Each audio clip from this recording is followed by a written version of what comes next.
Welcome back to Beagle Eye Visions. We're going to do episode number 49, titled Entered Apprentice, episode number 49 of the CubbyWhole podcast. I bet there's a whole bunch of people driving to Skatopia this week. Hope they have fun. I hope they make it there safe, and I hope they get back home safe. All you crazy Skatopians out there. All right, I'm probably going to head to Far Harbor and for no reason and look for gulpers. And I remember I need ceramic I'm trying to get a water distillation device going at Sanctuary. So, it's titled Entered Apprentice, so I imagine he's going to be talking about some Freemasonry, some Freemasonic knowledge today. So, let's start grinding.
October 11th, 2021. I'm your host, Nate Cap. Welcome to the 49th CubbyWhole podcast, where important topics are unveiled, discussed, and tested. Our website is CubbyWhole.com. That's CubbyWhole.com. You can listen to this show on Spotify, Apple, TuneIn Radio, iHeartRadio, Amazon Music, and much more. On the last show, Brandon was back on talking about the pros and cons of the Seed 4 growth event, as well as sharing some important allegorical films to break down here on future shows, which I'm really looking forward to. He also announced he'll be coming out with his Matrix Trilogy Deciphered presentation really soon, and then maybe come on the show and break it down with me a little further. For that Matrix Trilogy Deciphered, I will leave a link to that in the description below if you want to check it out. It's really good. So, we'll see. That'll be really fun if we can do that. His breakdowns are always super top-notch, so. On the last show, I introduced some important foundational allegories that I'll be breaking down as we move further through and after much review of the occult sciences regarding Freemasonry, so definitely be on the lookout for that. Today we're going to go much further into the sacred science of the entered apprentice, the first degree trestle board. So the spiritual symbolic temple of Solomon, or you, okay? You can call it the Masonic mirror of self. And this really is how we arrive at deeply understanding natural law, or nature's law, okay? So I hope everyone has come up for some air and ready to go back in for some more, because it's going to be another packed show full of highly important symbolic breakdowns. And it's very vital that we take the time and look at what I'm sharing in a way that's not totally literal. We have to think literal, yes, but we also have to think literal, symbolical, and allegorical if we are to, see beyond the five senses, the literal part of ourselves. We have to be able to see the forest for the trees. And there will be slides for this show, so please make sure to go back to the podcast section of the CubbyWhole website in order to follow along with what I'm sharing. And, this is about getting a better idea of what I'm presenting. It's important to understand that, just listening really isn't enough for this type of knowledge. We have to be able to observe the symbolism along with the rhetoric in order to get a fuller understanding. So I'm going to cover some of what I shared in episode 47 while adding a little more, okay? well, it's probably going to be a lot more, but it's about adding a finer point to what I was saying before we go further in the trestle board and before we ascend up the ladder. And if you're just now listening to this show for the first time, I definitely recommend going back to show 46 to begin there. But, really you should be all caught up on these shows to really truly have the right information to proceed into the later episodes, including this one. Okay. So I'm going to start by expanding on the philosophy and symbolism regarding Freemasonry. And before I forget, I really don't give enough reference on here. And like I've said, if anyone has any questions, please feel free to email me at CubbyWhole@mail.com. That's CubbyWhole @mail, MAIL.com. And with any question that you have regarding these topics. So please don't be shy. I will do my best to get back to you as soon as possible. But a few important references I just want to throw out there regarding Freemasonry is Manly Palmer Hall, Albert Mackey, Charles Webster Leadbeater, and Albert Churchward. Those are a few really important ones regarding these topics. Also, I'll be adding more references to these shows and past shows, hopefully sometime in the near future, and I'll definitely announce that in future shows, so just be on the lookout for that. Okay, so let's begin. It's important to realize Freemasonry is a science of the soul. It's esoteric, okay? It's a universal expression of the divine wisdom. And in the highest sense, Freemasonry isn't historical or archaeological. It's a divine symbolic language perpetuating sacred mysteries through certain concrete symbols of the ancient world. It's not a material thing. It's not tangible, okay? And just in case anyone is wondering why corruption in the Masonic fraternities isn't being covered on here, is because at least I believe it's really just a waste of time at this point in time anyway, okay? And we have to understand that in the modern era, the science of Freemasonry is being buried by ignorance. It's being buried by the ignorance of people who just, throw out the science of Freemasonry along with all the dirty lodge water. Okay, throwing the whole baby out with the bathwater. And that's just, it's really unacceptable. And it's really nothing different than, the Library of Alexandria being flipped upside down. And like I said before, it's the equivalent to, it really is the equivalent to a witch hunt. It's about understanding that if anyone is demonizing Freemasonry, the actual science, is because they haven't done enough research. It's that simple. Either through willful ignorance or nescience. And I definitely say in this day and age, it's way more of the willful ignorance. If you fear something, look further into it. And there you'll find the truth. Okay? That's really important to keep in mind. Anything that's scary, anything that, maybe you might be on a witch hunt for, you might want to look a little further into it. Maybe you find that it's not what you think it is. And, maybe in the future, after we've gone through all the important work on this topic, maybe we'll share information regarding lodge corruption sometime then, okay? I mean, it's not that I don't think it's important to share that type of information. It's just, it's far from the importance of understanding the symbolism and philosophy and science of the mystery tradition, known as Freemasonry.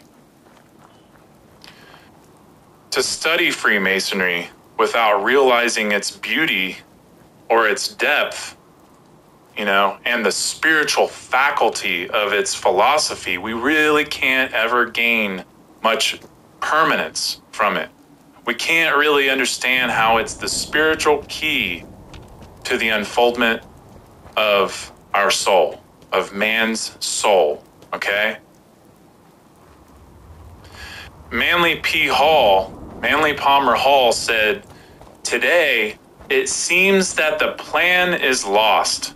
However, for in the majority of cases, Freemasonry is no longer an operative art, but is merely a speculative idea until each brother, reading the mystery of his symbols and pondering over the beautiful allegories unfolded in his ritual, realizes that he himself contains the keys and the plans so long lost to his craft, and that if he would ever learn Freemasonry, he must unlock its doors with the key wrought from the base metals of his own being."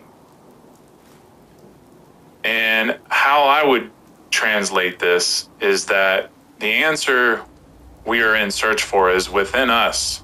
And I think a lot of people understand that to a degree.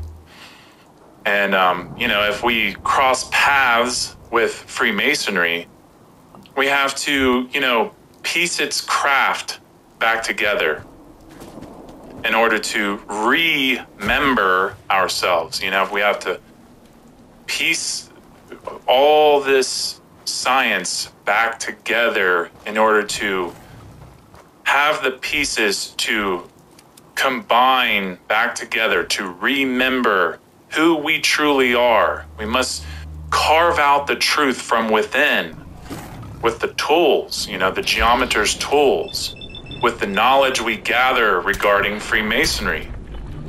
It's about starting from the floor of our house, the floor of our temple, the pavement of the lodge, and then, working our way through and up into the higher echelons spiritually. We can't get caught up in the trivial things. We have to chisel away the dogma that hides our true beauty, that hides the truth, right? We have to understand that all the great mystery schools have hierarchies upon the spiritual planes of nature, which are expressing themselves in this world through creeds and organizations. And yet it is up to it's up to the true student to rise out from these limitations, or from the exoteric body upward spiritually, until there's, an alignment with the esoteric class. So it's from the the outer body, and then going upward, from the material, we're going upward spiritually until we align with the inner, the esoteric, the non-physical lodge within nature. Okay, so being aligned with nature or natural law, and then completely shedding any belief in man's authority, right? It's about realizing creeds or religions or religious institutions can't bind a truth seeker to truth, because it's impossible. Institutions can't bind us to truth. We can't count on someone else to do our work for us. And I also look at truth as, the one true religion, that which binds us back to source. So we discover Freemasonry, esoteric Freemasonry, in order to be able to lift the veil that covers our eyes from seeing or becoming conscious of the unseen realm, the occult, okay?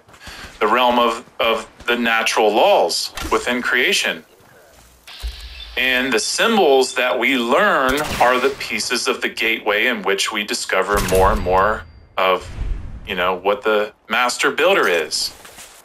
of our own temple. And this is also where we find our true appreciation for the creative or generative principle. The creator principle. You know, the principle that encompasses all Hermetic principles. And none of this is something that anyone can grant you. No one can do your work. Like I said, no one can do your work for you. No one can do our work for us. A true student of Freemasonry will realize that some kind of granted degree within any institutional lodge system doesn't, make them a true Mason. A true Mason is not appointed by anyone. Their evolution comes from the spiritual lodge of life. It's not a physical lodge. It's not a lodge built by anyone in the physical realm. It's not about waiting on some authority figure to, hand you your degree and, pat you on the head and tell you, you did it, buddy. It's an earned degree in nature. It's nature's organic, intelligent measurement of human behavior. It's about realizing our sovereignty and unfoldment and development of the soul. And, and it's also important to remember to scrap any idea that someone else can instruct anyone else in the sacred mysteries. Or that, just because someone is part of some kind of organization that somehow it gives them any real improvement. That's not how it works. The realization that the student must make is understanding that their obligation is to build and evolve the sacred teachings in their own being. And it's really nothing but their own purified being that can truly unlock the door to the sealed libraries of human consciousness. That is really, really important to understand. On show 47, I ended at the foot of the ladder on the first degree trestle board. And I'm going to kind of catch us up to that point, along with more important, thorough breakdowns with a finer point of the symbolism, okay? So if you're on your computer and on the CubbyWhole website, please go to the CubbyWhole podcast section and down to show number 49. And you'll see the slides for today's show if you haven't already done so, okay?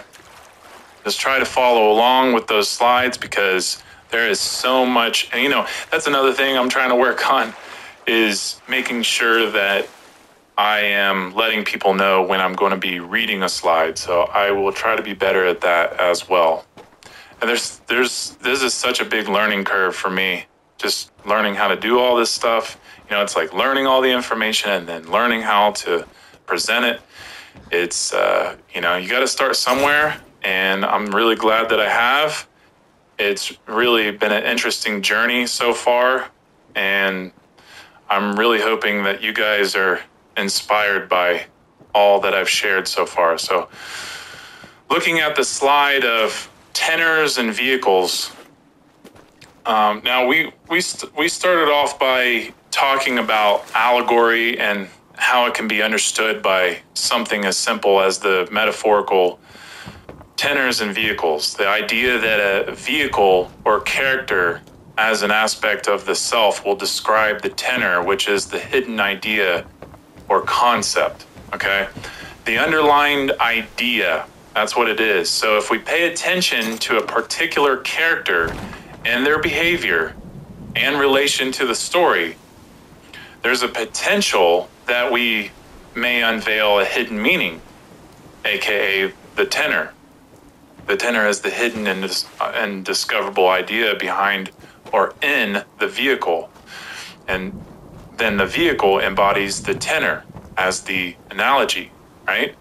So the idea of allegory is really important when we dive into Freemasonry, especially esoteric Freemasonry. So looking at the Freemasonry definition, remember it's It's about the true simple definition, which is a system of morality veiled in allegory and illustrated by symbols. Okay, so the student has to come to realize Freemasonry is a science or system of morality, right? Like it's a tenor. So tenor would be morality, which is veiled, which is hidden, the hidden meaning in allegory or within the vehicle, and the vehicle also being the illustrated symbols. And an example would be like, the illustration of the first degree trestle board, which is the allegory of morality illustrated by symbols. Okay? So let me explain that again, just because I feel this is really important. And if you're looking at the Freemasonry definition, I'm trying to help us understand something simple and powerful, that this definition is really, truly saying. Okay? So, and it's not limited to what I'm saying either. There's a lot more to it, but I'm just trying to really get to the simplicity of it. So we have to come to the realization that Freemasonry is a science or system of morality, the tenor.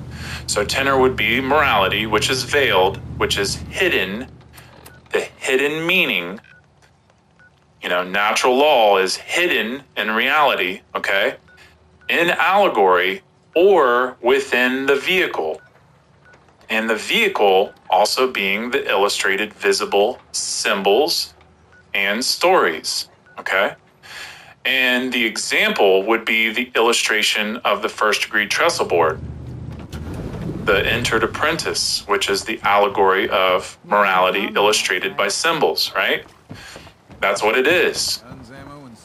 Looking at the entered apprentice trestle board, that's what it is. It's like a moral and spiritual directional map expressed in symbols to help the student understand consciousness, moral law, and nature, aka the occult or unseen realm. And as we begin from the bottom and move our way up, we start out by seeing the Masonic pavement, aka the checkerboard floor, which symbolizes base consciousness.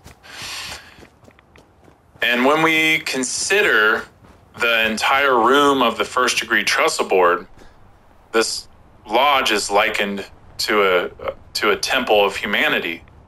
Okay? And the black squares represent ignorance, and the white squares represent light and truth. But the arrangement of the checkerboard pattern can symbolize humanity in confusion, right? Not knowing the difference between truth and falsehoods, or right from wrong. It's the place in which humanity is kept on the floor as a pawn in a real life chess game, being played by those who hold a knowledge power differential of knowledge over them, right? Yet in this image of information, this knowledge here, it comes down to a choice of whether one wants to be played or not, right? So now looking at the level, the tool resting upright on the left masculine pillar, this tool represents that all men, no matter the social status or rank, all men are equal under natural law, whether on this planet, another planet, or, at the end of the universe. All humans are bound to and equal under natural law. And this is erected through the sacred masculine pillar. And it's about keeping our actions balanced. It's about keeping our actions aligned with natural law. And over to the right side of the trestle board, looking at the plum roll resting on the sacred feminine pillar, this narrow board with a plumb line suspended from its top symbolizes rectitude or morality or morally correct behavior and straightness. It's about keeping our emotions upright through our behavior. And then on over to the square resting on and pointing up on the middle pillar, the positive way to see this is it represents overcoming base desires, okay? Coming out of base or beast consciousness and beginning to, consciously align to moral law. Going to the right or eastern direction. It's about understanding right action can only be deeply understood by ascending up the ladder. And I'll be covering way more regarding the square when I get into the G square symbol in the next few shows. So definitely look out for that. But the important part to recognize here is the compass is darkened and on the floor underneath the square, which means the spirit, the compass, the spirit is the compass, is still dormant. And materialism and ignorance and darkness still rule the mind to a degree, okay? On back to the ashlars, the two cube-shaped stones left and right of the bottom of the middle pillar. The rough ashlar on the left symbolizes the untrained mind, okay? The state of darkness and natural ignorance. But gradually through deep Masonic studies, the mind will become polished and perfected. And then it can be tested by the square and the plumb roll, and also the level for accuracy. So the polished ashlar has to be found with accuracy. And the smooth, polished ashlar represents the condition achieved by the fellow craft. It symbolizes the young soul, as does this whole degree.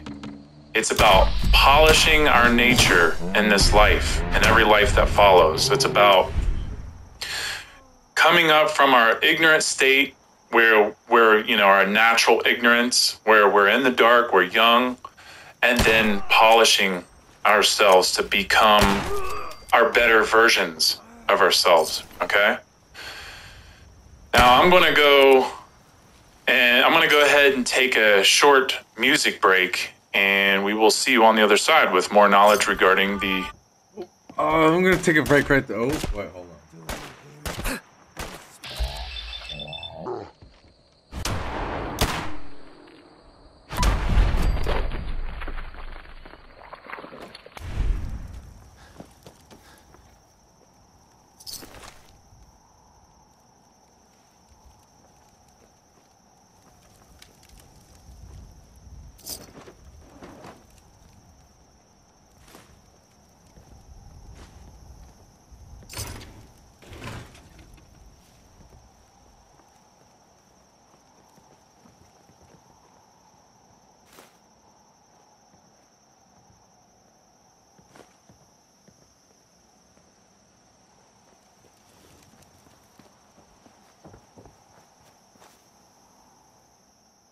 Yeah, I'll take a break right there, and we will be right back. Thank you if you made it this far, and stay tuned and stay golden.